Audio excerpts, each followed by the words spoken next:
Yeah. Okay. So, good morning, everybody. Uh, we have looked at the rise and fall of the Portuguese Empire and the everyday life and the religious aspects of it. In the last class, in particular, we have discussed the religious part of it. Basically, we also understood how to characterize the Portuguese power. You know, it's a combination of mercantilism and messianism. Uh, so, so in this class, we would look at the cultural and knowledge aspects of it, and see how these global networks were built, operated. uh, they became platforms for circulation of knowledge, and gave rise to many disciplines, foremost of which is modern botany. So modern botany as a scientific discipline has a lot to do with the the changes brought by the European companies uh, trading various parts of the world. So we discussed this topic in this class. Okay, మనం గత క్లాస్లో Portuguese సామ్రాజ్యం గురించి మాట్లాడడం, Portuguese వారి మత విధానం, పర్టికులర్గా అదొక కాంబినేషన్ ఆఫ్ మెసానిజం అండ్ మార్కెట్, అంటే వ్యాపార మత సూత్రాలని రెండింటినీ మేళవించిన ఒక రాజ్యంగా పోర్చుగీసు ఈస్ట్ ఇండియా కంపెనీని మనం అభివర్ణించాం. ఈ క్లాసెస్లో మనం పోర్చుగీస్ వారి ఒక్కటే కాదు, యూరోపియన్ కంపెనీస్ అన్ని, ఐరోపా వర్తక కంపెనీలన్నీ కూడా తమ వర్తకం ద్వారా కొత్త సముద్ర మార్గాల్ని కనుక్కోవడం ద్వారా, కొత్త వ్యాపార మార్గాల్ని వేయడం ద్వారా అప్పటిదాకా ఉన్న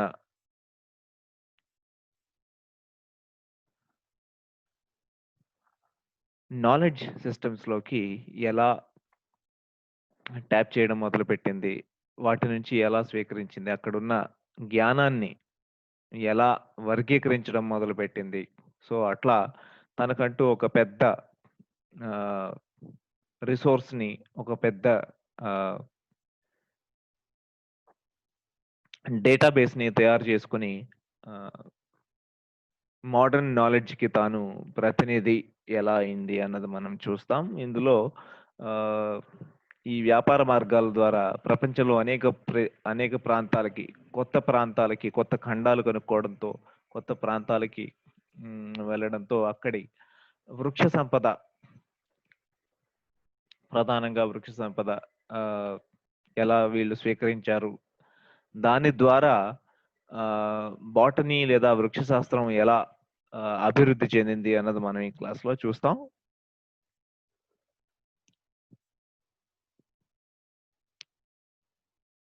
okay, so beyond trade. So ఈ క్లాస్ మన ముఖ్య ఉద్దేశం ఏంటంటే, వర్తక కంపెనీలు మనం కేవలం వర్తకం చేసిన ఉద్దేశంలో మాత్రమే చూడకూడదు. So as I say, the story of European companies was not just about the trade networks, which they built anyway. So వ్యాపారం అయితే వచ్చారు, చేశారు.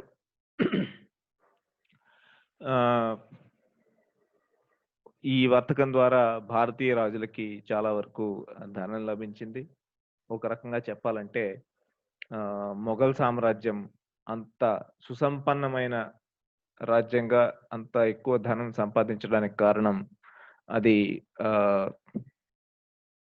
ఈ వర్తక కంపెనీలు గుజరాత్ మరియు బెంగాల్లో వర్తకాలన్నీ కూడా తన అధీనంలోకి తీసుకురావడం ద్వారా ఈ విదేశీ వర్తక కంపెనీలు కూడా మొఘల్ రాజులకి తమ కప్పాలు, సుంకాలు చెల్లించడం ద్వారా విశేషమైన ధనం వచ్చింది. వాస్తవానికి మొఘల్ ఎంపైర్ని లేదా మొఘల్ సామ్రాజ్యం గురించి చదివిన చరిత్రకారులు ముజఫర్ ఆలం,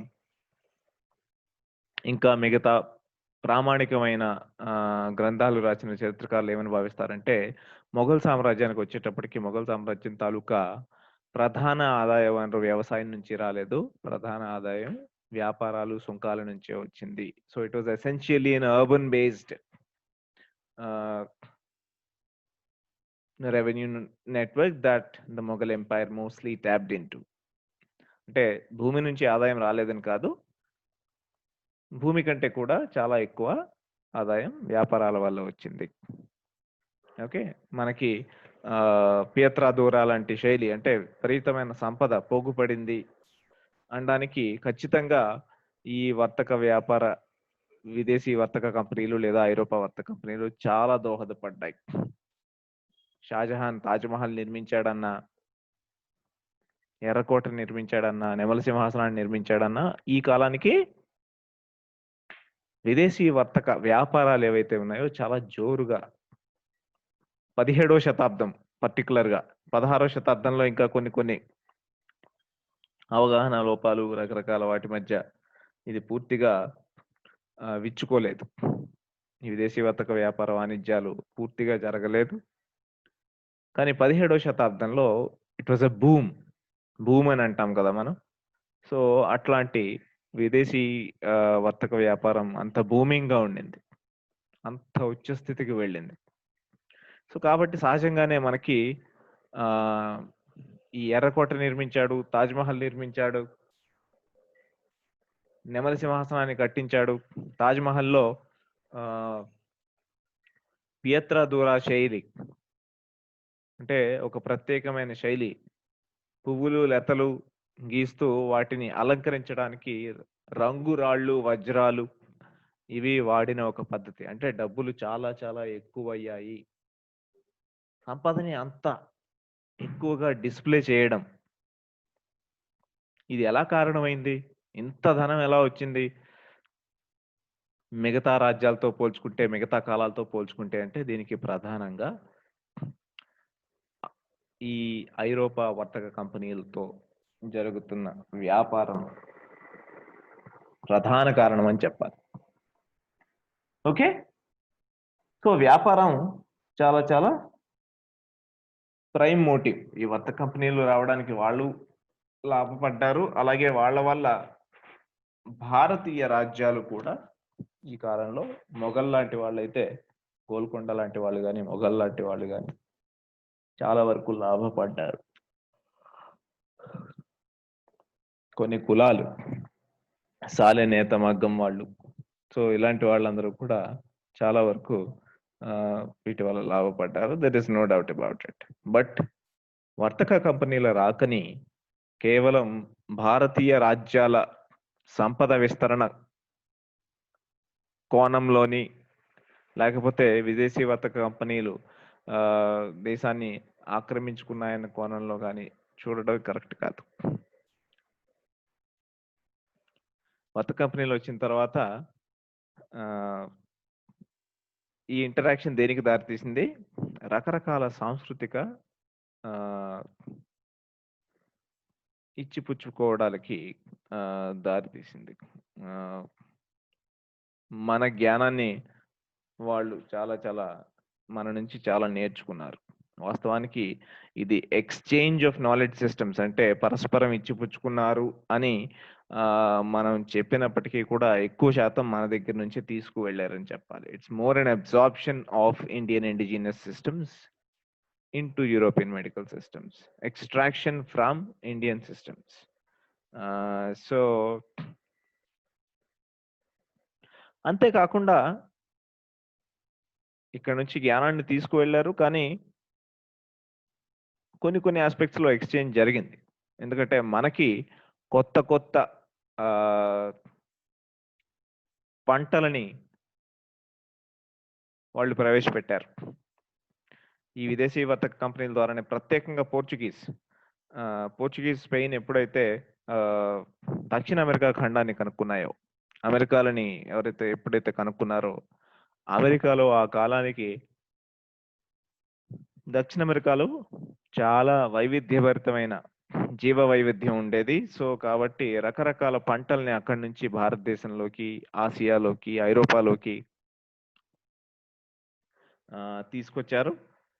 సో కాబట్టి ఆ పరంగా చూస్తే ఎక్స్చేంజ్ అని చెప్పాలి. ఇక్కడ నుంచి కొన్ని పట్టుకెళ్లారు, అక్కడ నుంచి తెచ్చి కొన్ని ఇచ్చారు.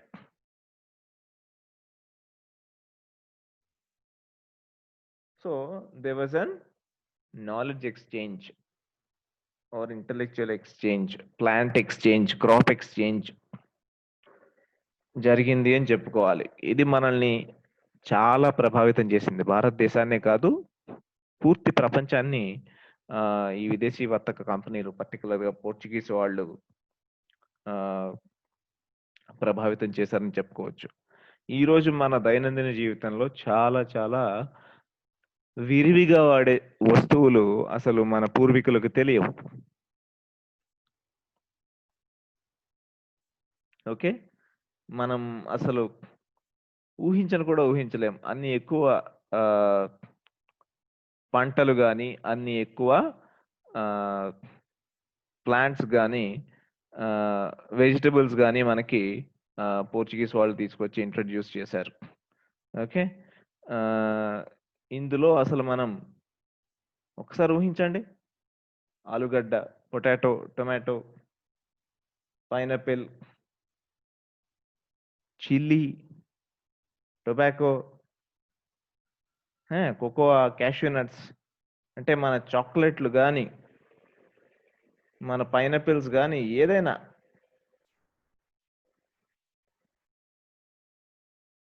ఈ న్యూ వరల్డ్ నుంచి వచ్చినాయి. దాన్ని కొత్తగా కనుక్కున్న ఖండాన్ని న్యూ వరల్డ్ అని పిలిచారు. సో, ఆ న్యూ వరల్డ్ నుంచే ఈ క్రాప్స్ అన్నీ వచ్చినాయి. ఈరోజు మన దైనందిన జీవితంలో ఆహ్,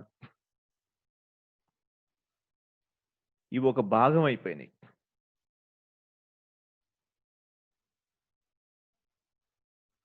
దీన్నే ఆల్ఫ్రెడ్ క్రాస్బీ కొలంబియన్ ఎక్స్చేంజ్ అని కూడా పిలిచాడు.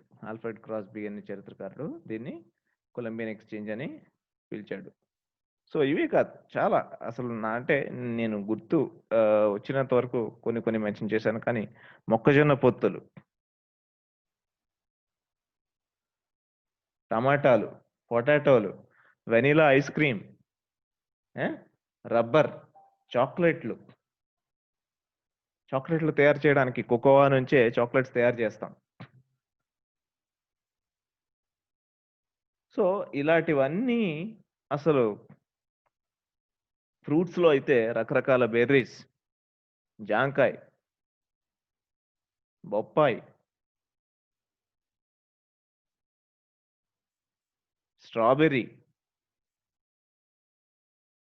ఏ సో, ఇలా జీడిపప్పు, ఇలా ఒకటి కాదు. చాలా చాలా విషయాలు ఇప్పుడు మనం రోజు వాడేవి మన జీవితంలో భాగం అయిపోయినాయి వాస్తవానికి. ఆహ్, ఈ ఐరోపా వర్తక కంపెనీలు భారతదేశానికి తీసుకొచ్చారని చెప్పొచ్చు. వీటిని మనం ఎంతగా హక్కున చేర్చుకున్నామంటే, ఎంతగా దగ్గరికి తీసుకున్నామంటే, అసలు ఒకసారి మనం ఊహించలేం. పొటాటో, ఆలుగడ్డ లేకుండా అసలు ఉత్తర భారతదేశంలో వంటల్ని ఊహించుకోలేం. ఓకే. చిల్లీ అన్నిటికంటే ముఖ్యంగా. చిల్లీలో మిరపకాయలు. మిరపకాయలను అసలు భారతదేశంలోకి పోర్చుగీస్ వాళ్ళు తీసుకొచ్చారు. దక్షిణ అమెరికా ఖండం నుంచి. మిరపకాయల్ని మనం ఎంత హక్కున చేర్చుకున్నామంటే, ఎంత నచ్చాయంటే మనకి, ప్రపంచంలోనే అతి పెద్ద మిర్చి మార్కెట్‌లో గుంటూరు మిర్చి మార్కెట్ ఒకటి. మొదటిది మెక్సికో అయితే, రెండవ అతి పెద్ద మిర్చి వ్యాపారం జరిగే చోటు. అంటే అంత ఎక్కువ ప్రొడ్యూస్ చేసి, అంత ఎక్కువ ఉత్పత్తి చేసి, అంత ఎక్కువ అమ్మకాలు జరిగే చోటు ఎక్కడ అంటే గుంటూరు, ఖమ్మం ప్రాంతం. అలాగనే ప్రపంచంలో టొబాకో, పొగాకు అతి ఎక్కువ పండించే దేశం భారతదేశం. అందులోన ముఖ్యంగా ఆంధ్రప్రదేశ్, కర్ణాటక. ఈ 2 రాష్ట్రాలు 90% పండిస్తాయి. సో, అలా అసలు మనం ఊహించుకోలేనంతగా మన భోజనాల పళ్ళెం మారిపోయింది అని చెప్పొచ్చు. Our plate or palate has changed so much with the influence of crops, and all this is because of the exchange. Knowledge and plant exchange of the European trading companies. So, what was the Portuguese name? Portuguese obviously were the first persons. So, most of these crops were brought from Portuguese to India, Asia, and other countries, and they also tapped into indigenous knowledge systems. So they took knowledge from our places and they linked many other uh, unconnected worlds, unconnected regions. So there was a linkage that was established that made it into a global connection. So that's what I say. They helped linking various trade networks and truly made them into global connections. So this was also the period when the Renaissance phase, uh, Europe was undergoing a transformation in terms of its ideas, sensibilities through the phase called Renaissance. మానవుణ్ణి కేంద్రంగా చేస్తూ మానవతావాదాన్ని పెంచుతూ ఒక రినైజాలో ఏదైతే ఒక కొత్త దృక్పథం వచ్చిందో అది ఐరోపా కాలానికి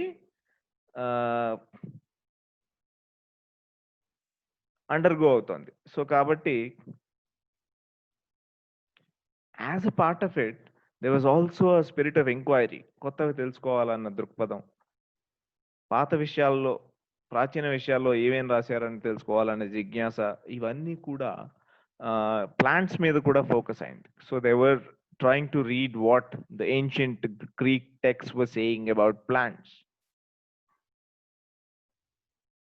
ఫర్ ఎగ్జాంపుల్ ప్రాచీన గ్రీకు తత్వవేత్తలు ప్లీనీ రాసిన natural history, Theophrastus is regarded as one of the early botanists of the Greek period. వృక్షశాస్త్రం మీద అధ్యయనం చేసిన తొలి తరం ప్రాచీన శాస్త్రవేత్తల్లో థియోఫ్రాస్టస్ ఒకడు. So these works like Theophrastus enquiry into plants, Pliny's natural history began to be studied again. So there was a increasing sensibility towards study of plants. And Leonardo da Vinci and Albrecht Dürer made first botanical studies during the Renaissance period. So dissecting the plants, drawing the diagrams,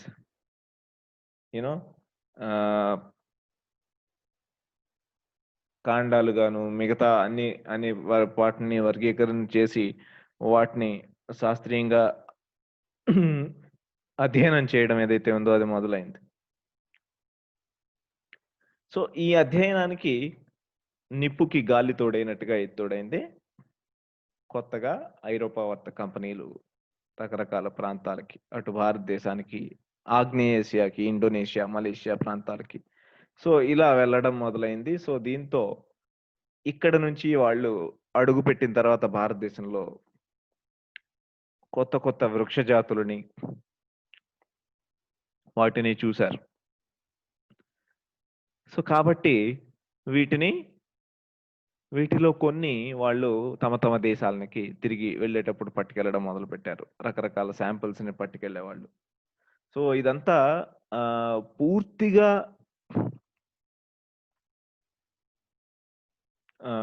రినైసా దృక్పథంతో జరుగుతోంది అని చెప్పలేం. అంటే కొంత curiosity అయితే ఉంది, కొంత జిజ్ఞాస వల్ల పట్టుకెళ్తున్నారు, కానీ పూర్తిగా వాళ్ళకి తెలుసుకోవాలనే జిజ్ఞాస కలిగే పట్టుకెళ్తున్నారు భారతదేశం నుంచి అని చెప్పలేం. దీని మంచి తర్వాత మాట్లాడదాం. సో ఇలా పట్టుకురావడం వల్ల ఏం జరిగింది, బొటానికల్ గార్డెన్స్ మొదలైనవి. అప్పటికి గార్డెన్స్ మధ్యయుగాల్లో అరేబియాలో కానీ భారతదేశంలో కానీ గార్డెన్స్కి ఒక ప్రధానమైన పాత్ర ఉంది. ఆర్ట్ అండ్ ఆర్కిటెక్చర్ చదివేటప్పుడు మనం ఢిల్లీ సుల్తాన్ల ఆర్ట్ అండ్ ఆర్కిటెక్చర్ చదివినా, అటు మొఘల్ ఆర్కిటెక్చర్ చదివినా, సో ఢిల్లీ సుల్తాన్లో భాగంగా లోడీలు ఇంకా మిగతా రాజులు రకరకాల ఉద్యానవనాలు నిర్మించారు అని మనం చెప్పుకుంటాం.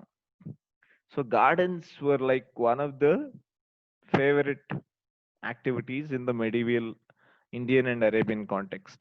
సో ఇండో-ఇస్లామిక్ ఈ కల్చర్లో తోటలకి ఒక ప్రధానమైన పాత్ర ఇచ్చారు. చాలా చాలా మెయింటైన్ చేశారు రాజులు. సో కాబట్టి అలా రాజులు మెయింటైన్ చేసే ఈ తోటల కాన్సెప్ట్ని ఐరోపా ఇది పాకింది క్రూసేడ్ల తర్వాత. ఆ తర్వాత పర్టికులర్గా వర్తక కంపెనీల రాకతో కేవలం చూపర్లను ఆకర్షించడానికి మాత్రమే కాకుండా ఒక ప్రాపర్ బొటానికల్ గార్డెన్స్ లాగా, అంటే ఆ పర్టికులర్ మొక్కకున్న విలువ ఏంటి, దానికున్న వాణిజ్యపరమైన విలువ ఏంటి, దానికున్న ఆరోగ్యపరమైన విలువ ఏంటి, ఇలా అన్నీ తెలుసుకోవడానికి బొటానికల్ గార్డెన్స్ మొదలయ్యాయి. సో ఇనీషియల్గా ఇటలీలో వచ్చినాయి, పోర్చుగల్లో వచ్చినాయి, ఆ తర్వాత హాలండ్, ఇంగ్లాండ్స్లో వచ్చినాయి.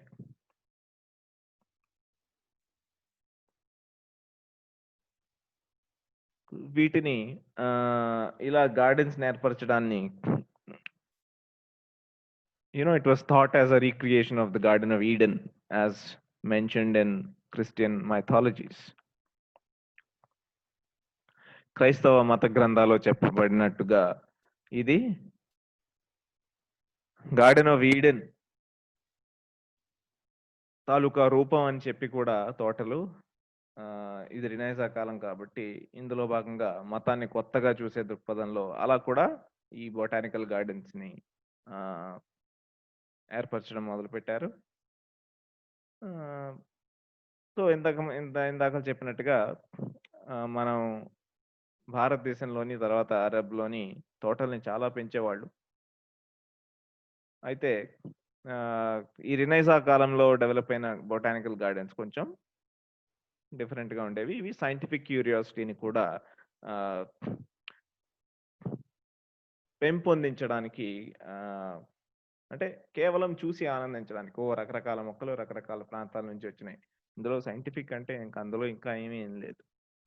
చూపర్లకి కాస్త క్యూరియాసిటీ, భిన్నమైన తెల్ల పువ్వులు, ఎర్ర పువ్వులు, వైలెట్ పువ్వులు, ఇలా రకరకాల మొక్కలు చూపర్లకి చాలా చాలా భిన్నమైన ఒక ఆనందాన్ని కలిగిస్తాయి. అబ్బా చాలా చాలా ఎక్కడి నుంచి వచ్చినాయో, ఇలాంటివి ఎలా వచ్చినాయో, ఎలా వీటిని పెంచుతారో అన్న సహజమైన డౌట్లు వస్తాయి మనకు ఒక కొత్త మొక్కను చూడగానే. సో అలాంటి అనుమానాలే, అలాంటి జిజ్ఞాస రేకెత్తించడమే సైన్స్ తాలూకా మొదటి లక్ష్యం.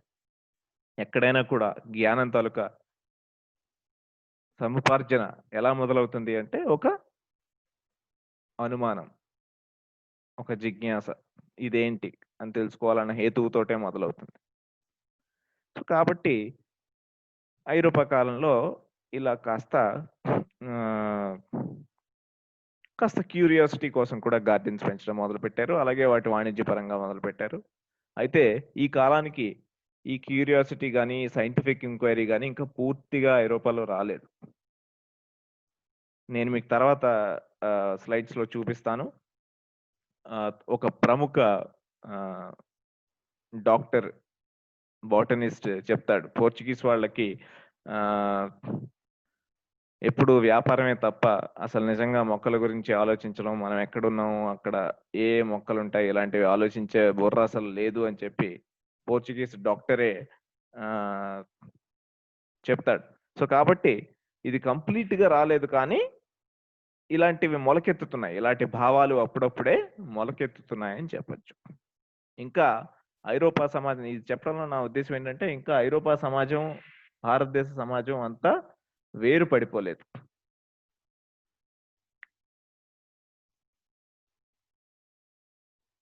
ఆ తర్వాత కాలాల్లో ఈ జిజ్ఞాస, హేతువు ఇలాంటివన్నీ కూడా, శాస్త్ర సాంకేతిక హేతువు ఇలాంటివన్నీ కూడా ముందంజ వేసి ఐరోపా సమాజం ఎక్కడికో ముందుకు వెళ్ళిపోయింది. కానీ ఈ కాలానికి ఇంకా అంత తేడా లేదు అని చెప్పడం నా ఉద్దేశం. So the trading powers promoted botanical gardens in a big way with plant transfers from all over the world. So obviously, ఈ వర్తక కంపెనీలు తమ దగ్గర నుంచి శాంపిల్స్ తెచ్చి ఈ బొటానికల్ గార్డెన్స్ వ్యాప్తి చెందడానికి చాలా కారణమయ్యాయి. So even the governments began establishing gardens, university chairs for botany. So it is truly, you can say that the 16th and 17th centuries is the beginning of modern botany, and the trade with various parts of the world has helped or made governments to come up with establishment of departments of botany. ఇప్పుడు కొత్తగా తెచ్చి పెట్టారు samples రకరకాల ప్రాంతాల నుంచి. అవి ఏంటి, ఎందుకున్నాయి, ఎలా ఉన్నాయి, వాటి ఉపయోగాలు ఏంటి, ఇవి ఎక్స్ప్లెయిన్ చేయడానికి శాస్త్రవేత్తలు కావాలి. ఎవరో ఒకరు వాటి గురించి చెప్పాలి. అవి మనకంటే ఎంత భిన్నంగా ఉన్నాయి అని తెలియచెప్పడానికి, ఒక వర్గీకరణ చేయడానికి కొంతమంది వ్యక్తులు అవసరం. సో కాబట్టి బాటనీ తాలూకా అవసరం ఏదైతే ఉందో వృక్షశాస్త్రం డెవలప్ అవడానికి యూనివర్సిటీ చైర్స్ స్థాపించబడ్డాయి కొత్తగా హాలండ్లో, జర్మనీలో, ఇటలీలో. సో ఇలాంటి ప్రాంతాల్లో యూనివర్సిటీ చైర్స్ క్రియేట్ చేశారు.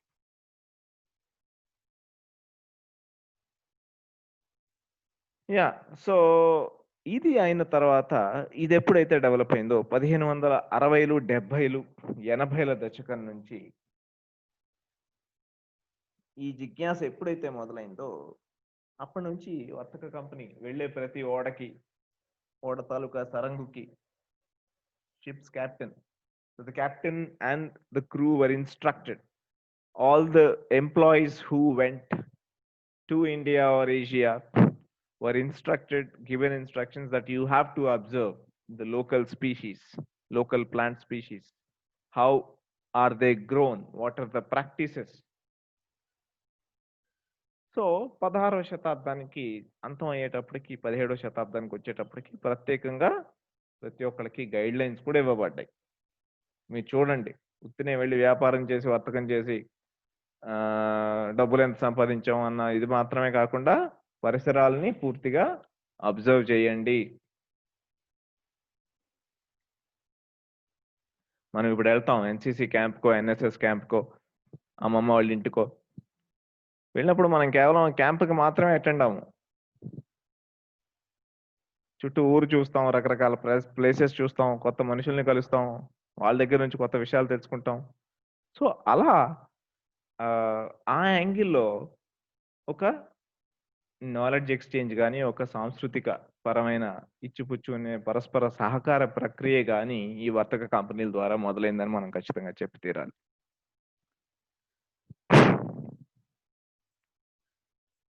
So the trading companies were given instructions to observe indigenous practices, collect material samples, so that botanical knowledge can be extended in Europe. So one such work, in fact, it is actually the first major European work on Asian botany. So that was by a person called Garcia de Orta. He was a doctor by profession, and he lived in Portuguese Goa in mid 16th century. And actually Garcia de Orta ane character, atani జీవితం, అతని వ్యక్తిత్వం, అతని అనుభవాలు చాలా చాలా భిన్నమైనవి. So దాని మీద మనకు కొంత ఇన్ఫర్మేషన్ ఉంది కాబట్టి మనం గార్సియా ది ఓర్తా గురించి ఒక ప్రత్యేకమైన డీటెయిల్స్లో మనం చదువుతాం. బట్ ఇప్పటికి మనం తెలుసుకోవాల్సింది ఏంటంటే, అలాంటి ఒక వాతావరణం ఏదైతే ఉందో భారతదేశం నుంచి మిగతా ప్రాంతాల నుంచి జ్ఞానాన్ని కూడా సముపార్జించాలి, పర్టికులర్గా ప్లాంట్స్. వ్యక్తుల గురించి, తర్వాత గనుల గురించి, కొత్త కొత్త గనులు ఎక్కడున్నాయి, వజ్రాల గనులు ఎక్కడున్నాయి, వీళ్ళ ఆర్థిక వనరులు ఏంటి. సో ఇలా రకరకాల అంశాలని, వాళ్ళు కేవలం వర్తకానికి వచ్చారు కానీ ఈ అనేక అంశాలని అబ్జర్వ్ చేయడం, రాయడం, గ్రంథస్థం చేయడం మొదలు పెట్టారు. సో భారతదేశాన్ని గురించి ఆక్రమించే ముందు వాళ్ళకి భారతదేశం గురించి చాలా చాలా వివరాలు వాళ్ళు సేకరించారని చెప్పాలి. పర్టికులర్‌గా ఆర్థిక, సహజ వనరుల మీద వాళ్ళకి చాలా వరకు విషయాలు తెలుసని చెప్పాలి. Okay.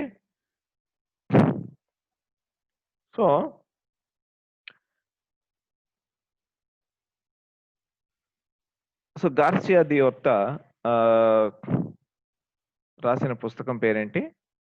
It was called 'colloquies on the simples and drugs of India.' So it was published in 1563 in Goa. So it was published in 1563 in Goa. So this was the first ever publication in India. అంటే భారతదేశంలో అచ్చు యంత్రం మొదలవ్వడం కూడా ఈ గ్రంథంతోటే మొదలైంది. దీనికి ముందు 1, 2 ఉన్నాయనుకుంటా. But ఇది చాలా మేజర్ వర్క్. ఒక రకంగా ఆహ్, దీనితోటే మొదలైందని చెప్పొచ్చు. బట్ ఫ్యాక్చువల్‌గా ఇది కరెక్ట్ కాదు. లైక్ అంటే దీని ముందు 1, 2 గ్రంథాలు పబ్లిష్ చేశారు. వాటి పేర్లు మనకు తెలీదు. But this is one of the most noted అని చెప్పొచ్చు. సో ఇలా వర్తక కంపెనీలు వాటి ఆ కాలం నాటి జ్ఞానాన్ని సేకరించడం మొదలుపెట్టాయి. ఓకే.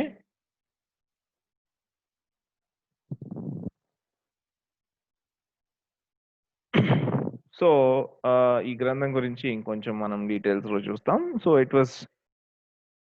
అంటే అసలు ఒక్కసారి ఆసియా నుంచి అంత విజ్ఞానం వచ్చేటప్పటికి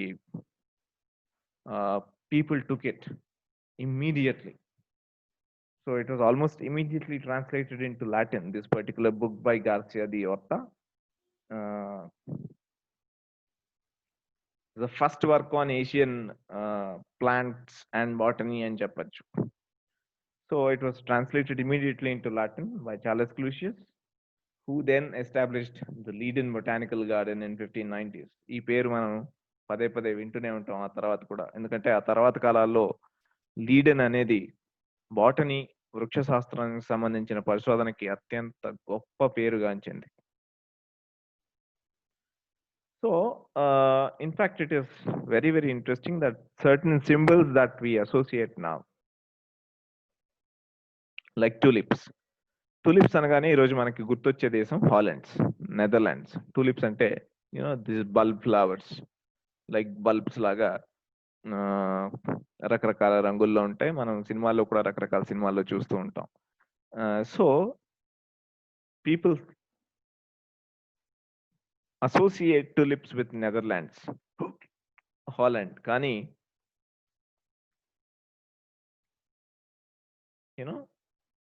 it was actually brought into Europe from West Asia. మధ్య ఆసియా ప్రాంతం నుంచి టులిప్స్ ని హాలండ్ తీసుకొచ్చారు. కానీ ఈరోజు టులిప్స్ చూడాలి అంటే మనం ఎక్కడికి వెళ్తాం అంటే హాలండ్కి వెళ్తాం. సో కాబట్టి అలా Leiden gradually rose to be one of the best botanical gardens in Europe and in world. So ఆ డచ్ ఈస్ట్ ఇండియా కంపెనీ 16వ శతాబ్దం చివరికి మొదలై 17వ శతాబ్దంలో బలం పుంజుకొని పోర్చుగీస్ వారిని కూడా అనేక రకాలుగా అనేక ప్రాంతాల్లో ఓడించి సామ్రాజ్యాన్ని స్థాపించిందని మనం ఇంతకుముందు ప్రస్తావించాం. సో కాబట్టి డచ్ కంపెనీతో పాటుగా లీడెన్ కూడా ఎదుగుతూ వృక్ష పరిశోధనకు ఒక గొప్ప కేంద్రంగా నిలిచింది. ఓకే. సో ఇందులో ఏంటంటే మనం ఇప్పుడు మనకి మోడర్న్ సైన్స్ అనేది భారతదేశం ఐరోపా నుంచి తెచ్చుకుంది, లేకపోతే బ్రిటిష్ వాళ్ళు వచ్చి మనల్ని పాలించిన తర్వాత వాళ్ళ పద్ధతుల్ని, అధ్యయన పద్ధతుల్ని మనకి ప్రవేశపెట్టారు. కాబట్టి ఆధునిక సైన్స్ అంతా కూడా మనం ఐరోపా నుంచే తెచ్చుకున్నాం అన్న భావనలోనే మనలో చాలా మందిని గడుపుతాం. So we actually think that modern science evolved in Europe, and in India it was introduced by the British because of their colonization, and that's how we got modern science. లేకపోతే మన దగ్గర అసలు సైన్స్ లేదు, అలాంటి ఆలోచనలు లేవు అని మనం భావిస్తాం. వాస్తవానికి అది అంతా కరెక్ట్ కాదని మనకి ఈ కాలంలో జరిగిన రీసెర్చ్ చెప్తుంది. మన దగ్గర కూడా అనేక రకాలుగా కొత్తగా ఆలోచించే వాళ్ళు ఉన్నారు, కానీ మనకు ఆ నెక్స్ట్ ఎక్స్ప్లోజన్ ఏదైతే ఉందో, ప్రింటింగ్ ప్రెస్ తాలూకా ఎక్స్ప్లోజన్ ఏదైతే ఉందో, ఈ జ్ఞానం అన్ని వర్గాలకి చేరడం ఏదైతే ఉందో, అక్కడ మనం వెనకబడ్డాం. మన దగ్గర ఆ ప్రచార సాధనాలు లేకపోవడం వల్ల. So so contrary to so అదే ఇక్కడ చెప్తున్నారు, contrary to general understanding that the Europeans impose their systems of classification, they actually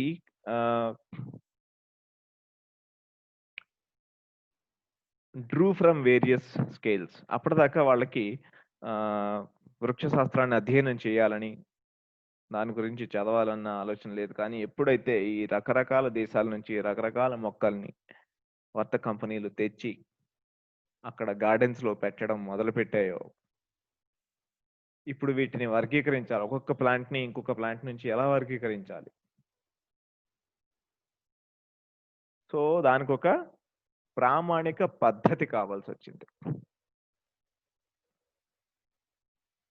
so it needed a system of classification. How do you classify a different plant? That also tells about its properties, its origins, and where it fits into. So the family of రకరకాలు ఉంటాయి కదా, మోనోకార్పియా, ఇట్లా రకరకాల families లో ఎలా classify చేస్తాం, ఈ classification of families, ఇవన్నీ అప్పటికి ఇంకా ఎవాల్వ్ అవ్వలేదు. కానీ అవసరం ఏర్పడింది, ఒక పద్ధతిని తీసుకురావాల్సిన అవసరం ఏర్పడింది. And contrary to the general understanding that European botanists use their systems of classification on Indian species, it was the indigenous Indian classification methods that diffused into Europe through printing. So మనం ఇందాక చెప్పినట్టుగా మనం ఏమని భావిస్తామంటే, అక్కడ శాస్త్రం పుట్టి అది మన దగ్గరకు వచ్చింది. సో ఇట్స్ డిఫ్యూజన్ థియరీ, అక్కడ పుట్టి మన దగ్గరకు వచ్చింది అని మనం భావిస్తూ ఉంటాం. కానీ 17వ శతాబ్దంలో యూరోపియన్ బాటనిస్టులు లేదా వృక్ష శాస్త్రాన్ని చదివే వాళ్ళు వాళ్ళ పద్ధతుల ద్వారా మన వృక్షాలని అధ్యయనం చేయలేదు. అప్పటికే మన దగ్గర ఒక వృక్ష శాస్త్ర విజ్ఞానం ఉంది. ఏ మొక్క ఏంటి, ఎలా, ఇవన్నీ మనకు అప్పటికి కొన్ని వందలేళ్లుగా ఆయుర్వేద నుంచి అంతకుముందు నుంచి కూడా మనకి ప్రధానంగా వైద్యపరంగా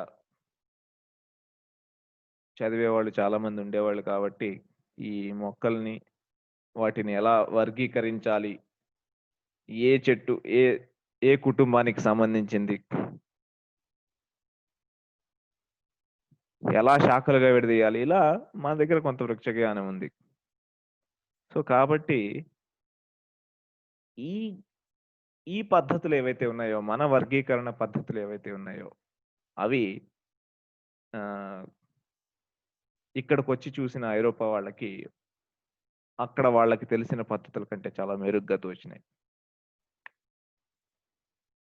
సో వీటినే వాళ్ళు అక్కడికి పట్టుకెళ్లారు. ఎలా? ప్రింటింగ్ ప్రెస్ ఉంది కాబట్టి ప్రింటింగ్ మాధ్యమం ద్వారా ఇక్కడున్న వృక్ష జ్ఞానాన్ని ప్రింట్ చేసి ఐరోపాలో సమాజానికి అందించారు. అక్కడ ఆల్రెడీ ప్రింటింగ్ ప్రెస్ విప్లవం, పుస్తకాల విప్లవం మొదలైంది కాబట్టి జ్ఞానం ప్రతి ఒక్కళ్ళ చేతిలోకి అంది. ఆ ఐడియాస్ ని లేదా వాటిని కొత్తగా మెరుగుపరిచే ప్రక్రియ, పరిశోధన, వాటి గురించి అంటే నేను 2 మెట్లు ఎక్కాను, సో కాబట్టి నేను 3వ మెట్టు నుంచి ఆలోచించవచ్చు.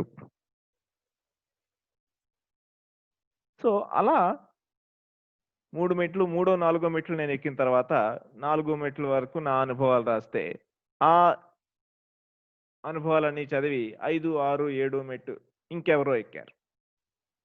అలా మెట్లెక్కుతూ విజ్ఞాన శాస్త్రం అనేది అభివృద్ధి చెందింది. ఇంకొక ముఖ్యమైన విశేషం ఏంటంటే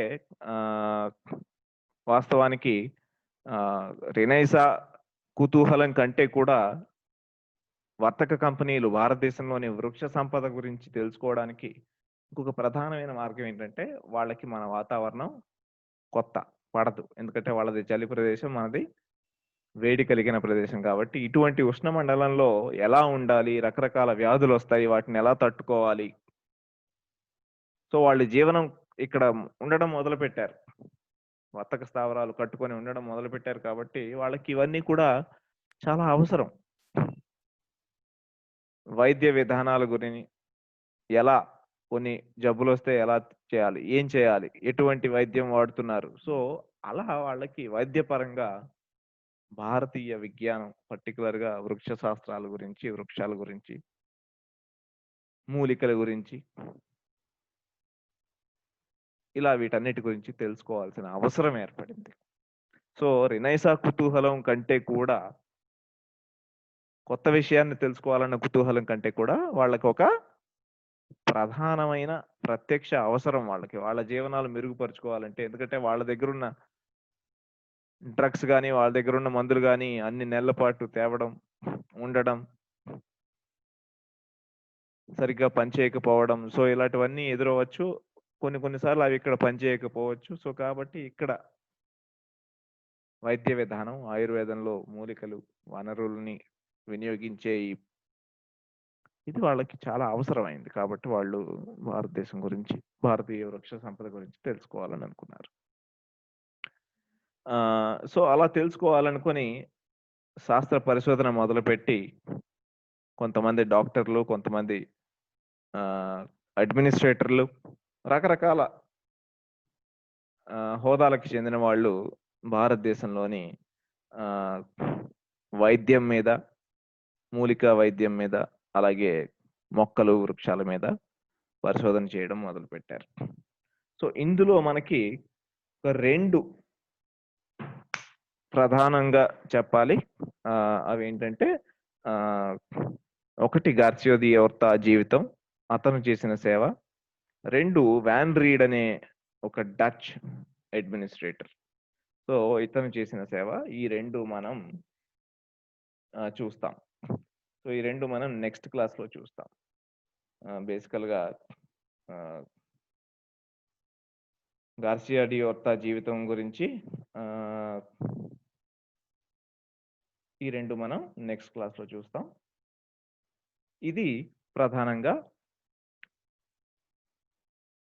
వర్తక కంపెనీలు, తర్వాత కొత్త ప్రపంచం నుంచి వచ్చిన రకరకాల ఆలోచనలని ఎలా పరస్పరం ఇచ్చిపుచ్చుకునే ప్రక్రియ ద్వారా జ్ఞానం ఎలా డెవలప్ అయ్యి విజ్ఞాన శాస్త్రం, వృక్ష శాస్త్రం, విజ్ఞాన శాస్త్రంలో పర్టికులర్‌గా వృక్ష శాస్త్రం లేదా మోడర్న్ బాటనీ ఎలా డెవలప్ అయింది అని మనం ఇప్పటిదాకా తెలుసుకున్నాం. సో నెక్స్ట్ క్లాస్‌లో దీనికి సంబంధించి ఒక 2 గొప్ప ప్రయత్నాలు ఏవైతే జరిగినాయో వాళ్ళ జీవితాలు, వాళ్ళ సేవ మనం చూస్తాం. ఓకేనా? సో అది గార్సియా డి ఓర్టా అనే ఒక వ్యక్తి 16వ శతాబ్దంలో పోర్చుగీస్‌లో పుట్టి భారతదేశానికి వచ్చాడు. సో అతని జీవితంతో మొదలుపెట్టి మనం ఈ సేవని చూస్తాం. ఓకే. Thank you. ఇక్కడ ఆపుదాం మనం ఈ క్లాస్. ఓకే. నెక్స్ట్ క్లాస్‌లో గార్సియా గురించి చూద్దాం. Stop sharing.